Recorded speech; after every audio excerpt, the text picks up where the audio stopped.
everyone, in this video we'll see that how we can traverse a doubly circular linked list in forward direction and in backward direction. Let's start.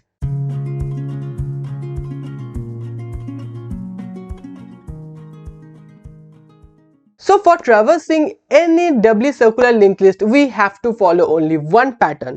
That is, we'll traverse through the entire list until it's encountering with the head node again. We follow the same approach for the singly circular list. Now let's say that this is a doubly circular list. Now if we are trying to traverse the entire list in forward direction, then what we'll do, we'll keep on traversing the entire list until it's encountering with the head again, because we don't have any null value within our doubly circular list. And we can also traverse the list in backward direction. How? We'll just keep on printing the data of the previous pointer. So we'll just keep on printing 90, 80, 70. Like we'll just go to the t prev. In this case, t is the reference pointer. So now let's look at the code.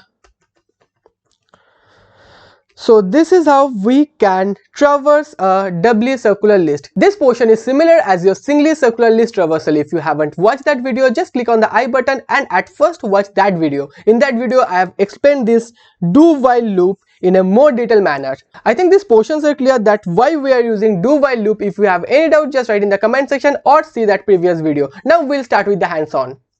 As you can see in my screen that we have written the program for inserting anything at the end. Now this is the function for traversing the entire list. If we have null in our head, then we'll just print that we don't have any value within our head, else we'll keep on traversing this loop. So what we'll do, we'll just compile this code. Let's say that 10, 20, 30, 40, 50. So as you can see that we have successfully printed 10, 20, 30, 40, 50. In this case, we are traversing in the forward direction. Now we'll see that how we can traverse anything in the backward direction. Now for traversing this list in a reverse manner, what we have to do, we'll just write prev over here and we'll move this portion here. So it means we are starting the traversal from the last. Now at first, what is the value of ref? That is head. Then what we are printing? The last value. And at last, whenever we are encountering with ref equals to head, then we are terminating the loop. So let me compile this code. 10, 20, 30, 40, 50. So in which order we have inserted the value? That is 10, 20, 30, 40, 50. Now what should be the output? The output should be 50, 40, 30, 20, 10. Let me press enter.